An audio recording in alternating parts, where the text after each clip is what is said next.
Halo, assalamualaikum semuanya. Gimana kabarnya hari ini? Semoga kalian semua tetap semangat dan bahagia. Oke, untuk kali ini bersama Ustazah Elia, kita akan belajar bersama tentang perkembangbiakan tumbuhan secara generatif.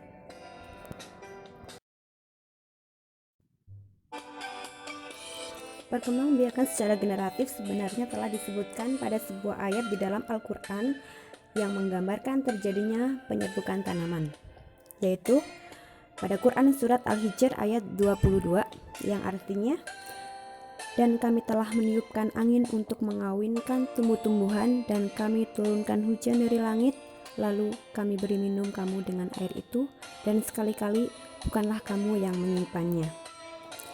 Penyerbukan pada ayat tersebut terjadi berkat bantuan angin yang menjatuhkan serbuk sari atau alat kelamin jantan pada kepala putik atau alat kelamin betina.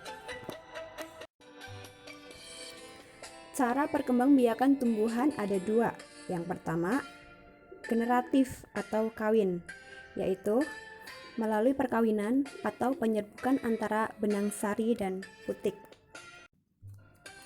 Yang kedua, dengan cara vegetatif atau tak kawin, yaitu tanpa perkawinan antara benang sari dan putik.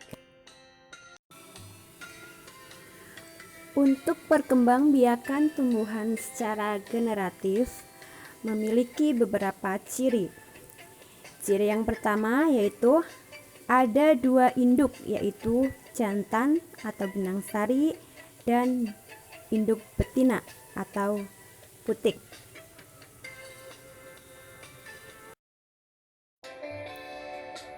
Yang kedua, ada perkawinan atau penyerbukan antara benang sari dan putik. Yang ketiga, tumbuhan tersebut mempunyai biji. Nah, jadi alat perkembangbiakan secara generatif pada tumbuhan yaitu bunganya atau bijinya.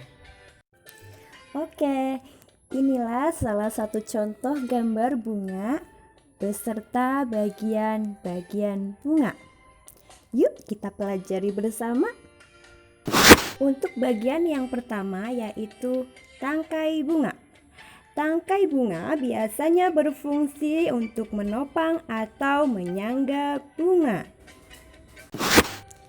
Sedangkan untuk bagian bunga berikutnya yaitu dasar bunga. Dasar bunga berfungsi sebagai tempat melekatnya kelopak, mahkota bunga, dan bagian bunga yang lainnya. Kemudian kelopak bunga. Kelopak bunga berfungsi untuk melindungi bunga ketika masih kuncup. Untuk bagian bunga berikutnya yaitu mahkota bunga. Mahkota bunga merupakan bagian bunga yang paling indah dan berwarna-warni. Mahkota bunga sering disebut dengan perhiasan bunga. Keindahan mahkota bunga sangat menarik bagi serangga untuk hinggap dan membantu proses penyerbukan. Nah, inilah yang dinamakan dengan benang sari atau alat kelamin jantan. Nah, inilah putik sebagai alat kelamin betina. Oke. Di dalam benang sari terdapat serbuk sari. Serbuk sari ini bisa terbawa oleh angin atau kupu-kupu atau lebah, dan mereka bisa jatuh di atas kepala putik. Nah, peristiwa ini sering disebut dengan penyerbukan, yaitu peristiwa jatuhnya serbuk sari ke kepala putik. Setelah terjadi penyerbukan, maka mereka akan menuju ke bawah ke bagian bunga yang bernama bakal buah. Di dalam bakal buah ada bakal biji. Nah, disinilah terjadi pembuahan atau perkawinan. Setelah terjadi perkawinan akan tumbuh buah dan biji. Biji inilah yang bisa kita tanam dan akan menjadi tanaman baru. Perkembangbiakan secara generatif pada tumbuhan dimulai dengan penyerbukan.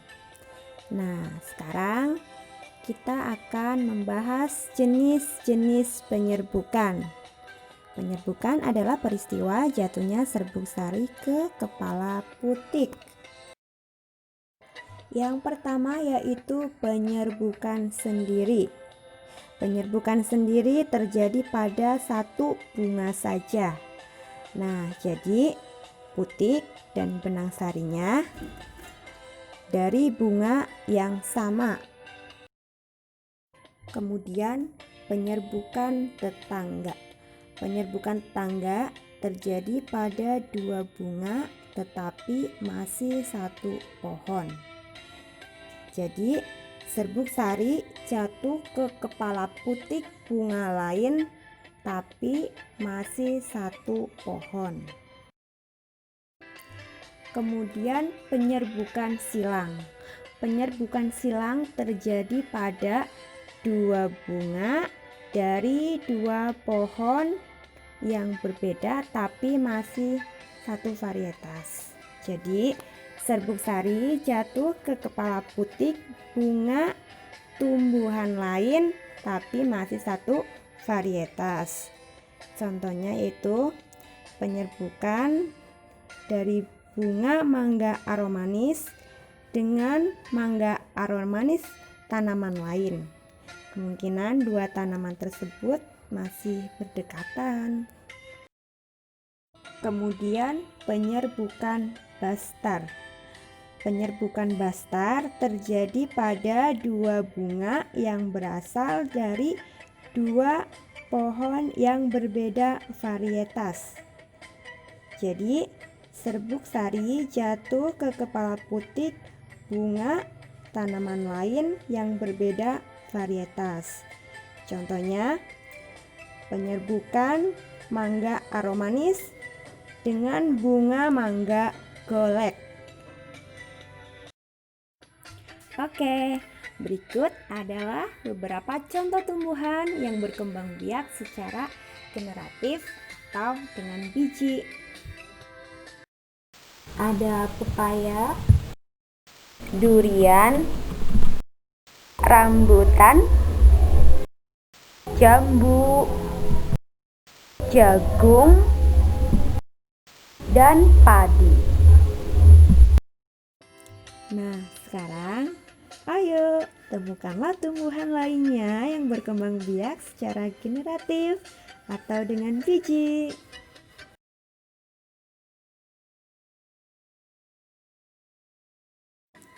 Wah, alhamdulillah kita telah selesai belajar bersama tentang perkembangbiakan tumbuhan secara generatif. Sudah paham kan ya? Oke, terima kasih. Bye.